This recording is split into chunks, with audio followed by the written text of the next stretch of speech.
Hello, my name is Tom, and in this video I will solve SquareCells puzzle number 26. Oh yes, I like this one. This is very, like, you have to solve this in a different way than all the other puzzles that you solved so far. Okay, those are the starting clues. Like this, and here we have one square separately and another square separately. Now I can already say that the group of 20 connected squares has to move in these directions here. I can say that the group of 5 connected squares has to move into these directions here. And I think that's about it. So here, let's see, can I actually do something with these clues here? We have 2 plus 2 plus 3 equals 7 plus 2 in between. Yes, actually I can mark some squares here with these clues. Let's count. 1, 2, 3. Mark this position. Gap. 1, 2. Mark it. Gap. 1, 2. Yes, I can leave those marked because if I count from the other side, 1, 2, this square is definitely reached by the last connected squares. A gap. 1, 2. This square is definitely part of this sequence of 2 connected squares, and gap 1, 2, 3. So I can mark these squares here, all in all, and the same is true in this column. Actually, I never used this puzzle using those 2 column hints. I only see that now because so far I didn't really need them. But let's just put them in for the sake of completeness. So from here on, like, I tend to look at the group of 5 connected squares here because we already moved into this direction, and I will show you, like, I mean, I can't touch with the group of 5 connected squares this square here because it touches the 20 connected squares. I can't touch this square because, again, it would touch the 50 connected square, the 20 connected squares, and the group of 5 connected squares also can't touch this square. Or this can't be part of the group of 5 connected squares. Let's see what would happen if I marked any of these squares.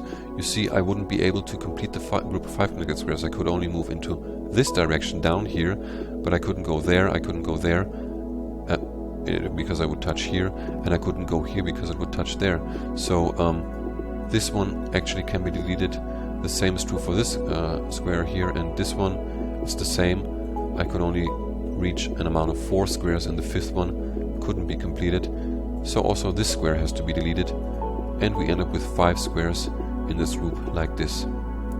Now the same basic ideas apply here on this side. I can delete these 3 squares, and the group of 5 connected squares can only be completed like this. Okay, now for the upper part now, I usually do the following. Like, I mean, basically what I did is count the amount of squares I have available in this row. That's 10 plus another 10, and we have 8 here, 28, and this here is another 6 ones, so 34. 34 squares, and into this section of 4 rows I have to somehow fit in 20 squares plus 12 squares, right? Because, like, the 12 squares can, the 12 connected squares can reach maximum here. They can't go down there, right? And they can't go here also. Maybe they could go here, but anyway, like, they can only be positioned in these 4 rows, and we have 34 squares available there, and we need 32 squares already somehow, like a group of 20 squares and a group of 12 squares that obviously can't touch. So that means we only have 1 group of 20 connected squares somewhere up here, or potentially, well, I mean, 2 groups moving all this way down here, but since they would touch here or here at the latest, it has to be 1 group actually. Yeah. Yes. Like, that can only be 1 group of 20 connected squares. You can already deduce this, because they will touch here, and then there's only 1, like enough squares left for 1 group of 12 connected squares only. So since this 1 group of 12 connected squares cannot touch the group of 20 connected squares, here, somewhere outside, obviously. Let's see how far we can expand the group of 12 connected squares maximum, okay? So in this row, I can mark 6 squares. I can't mark this square, and I can't mark this square. In this row, I can only mark 4 squares. If I would mark this square as well, or like for instance, the group of 20 connected square would touch it either like this, or like this actually, but it would anyway, like the group of 20 connected squares would touch it, so I can't go here, and I also can't add this square to the group of 12 connected squares, and actually the group of 12 connected squares is already completed here, because in this row, the maximum amount of squares I can have is these 2. If I would mark this one as well, let's see what happens. The group of 20 connected squares would touch it here. Yeah. So I also can't move down here because again, the group of 20 connected squares would touch it at the latest here. So this is the maximum amount of squares I can use for the group of 12 connected squares, and that's also the exact amount that completes the group of 12 connected squares. So this is the only way to position these 12 connected squares. So now I can delete the squares that touch it, like this, and that leaves me with a perfect path down here to the group of, to this group clue down here, and since it has to move into this direction here and into this direction here, we have the group of 20 connected squares completed already.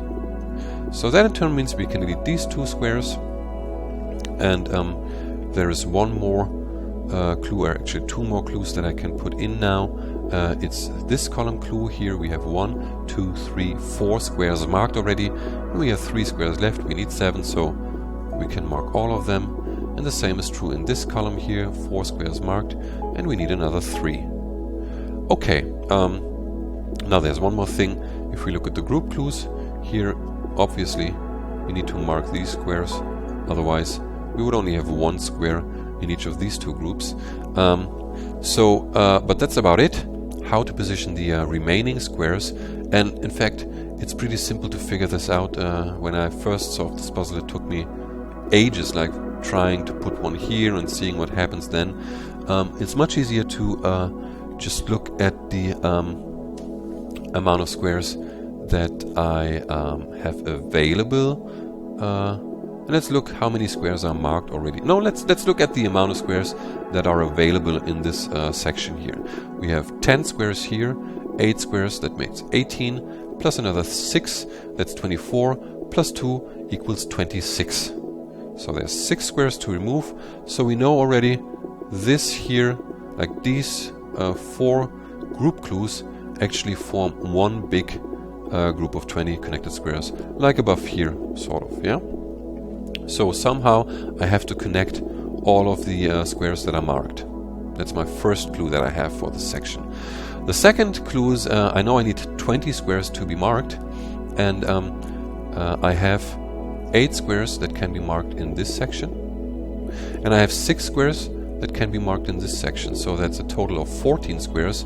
So in these 2 rows up here in this section, I need 6 squares to be marked, and let's count. I have 1, 2, 3, 4, 5, 6 squares marked already, and that means I can need these 2 squares.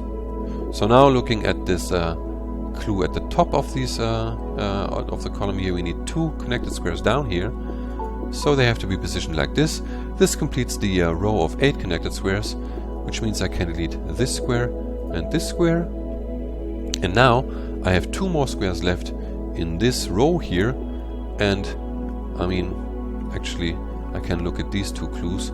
They have to be in here because I have 6 squares marked here and only 1 square left. I could only also argue without this clue that somehow I need to connect this section with this section and also with this section, so the only possible solution for this puzzle is like this. Yeah? And I can delete the square. Yeah, actually this clue here and this clue is unnecessary, I think, but well, the makers chose to put it in, so they must have had their reason. So I have 2 squares left to remove. Let's do that, and the puzzle is complete. Thanks for watching. I hope you enjoyed it, and I hope to see you again in my next video when I will solve puzzle number 27, I think it is. Bye!